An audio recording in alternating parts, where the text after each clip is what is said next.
Returning to God renews. Ezekiel chapter 11 and verse 19. And I will give them singleness of heart and put new spirit within them. I will take away their stony, stubborn heart and give them a tender, responsive heart. This text is a promise of God for people of Israel who were exiled.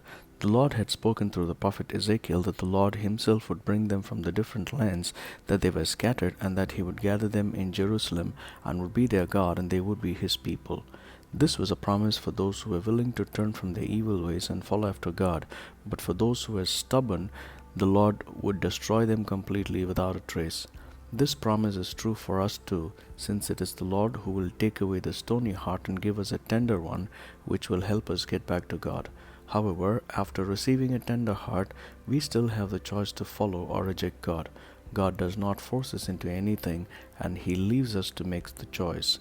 With all of life's struggle, we get busy resolving them. The best would be to set aside a conscious time alone with God, which not only strengthens but also refreshes us to move on with new vigor in life. The God of Israel wanted people to have such times of refreshing, and therefore he allowed them to be captives, and with his mighty hand he rescued them, and that renewed their life. It gave them the heart to recall God's protection and providence and led them back to their first love. Even if we return to God, we will certainly be refreshed.